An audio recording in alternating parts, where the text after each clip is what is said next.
The Scripps Howard Foundation honors excellence in radio in-depth coverage. The winner, BBC News documentarian Aleem Maqbool, Ashley Semler, Peter Murtaugh, and James Fletcher. For Robert Jones, Free at Last, an extensive look into the false conviction and imprisonment of a New Orleans man. The sounds of a family joyfully being reunited. Hello, I'm Aleem Maqbool, and for assignment this week I'm in New Orleans to investigate a case that's been called by legal charities one of the most astonishing miscarriages of justice they've seen in America for years. One that raises uncomfortable questions about race and the country's legal system. Robert Jones, Free at Last, revealed that a man had been in a Louisiana prison for 23 years for shooting dead a British tourist, even though the judge and detectives involved in the case had long believed him innocent of the crime. And another man had already been tried and convicted of the same murder. But still, Robert Jones sat in prison.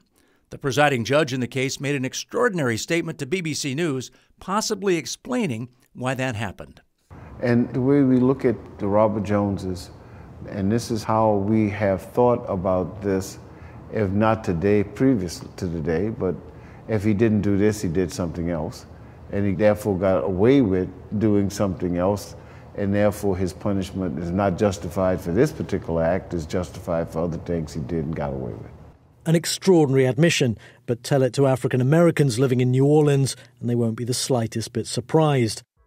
The material BBC News collected and broadcast was a determining factor in the release of Robert Jones.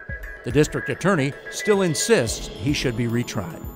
The truth will set you free one day when you can find it. And that was a problem for us. It's actually just finding the truth. The truth was buried so deep. And God is a good God, and God was able to reveal those things. Amazing. It was, to me, it was amazing. He pursued it very hard. As audio storytelling, it's really first rate. This reporter carries with him a certain sense of moral outrage, which you can hear in his voice when he has to confront people, and he does confront people who have behaved shabbily, indifferently, with real negligence. Presenting the Jack R. Howard Award for radio in-depth coverage and a $10,000 check to Aleem Maqbool is Steve Wexler, Vice President for Radio for the E.W. Scripps Company. Well, it's hard to follow such a moving acceptance speech as we just had, but I guess I have to.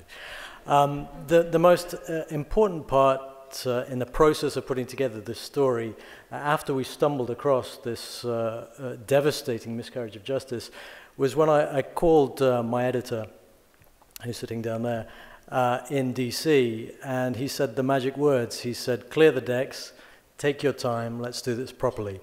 And so that gave us the license, me and these extraordinary local journalists who worked with me throughout this, the time to investigate the story properly, to go through court papers, and to challenge, as we heard, some of the people who were involved in the first place. And we had the incredibly gratifying moment 3 weeks later, after we broadcast the story, when Robert Jones walked out of prison. And I spoke to him a little earlier today, and he's doing great.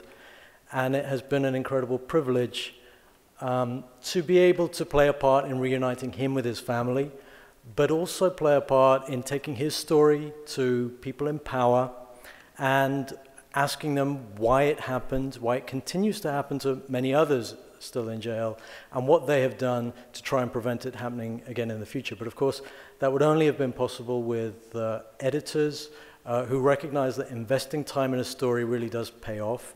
And for that, we're very grateful. And we're also grateful for the Foundation for recognizing that, not just with this award, but with all the awards this evening. So thank you very much indeed. Thank you.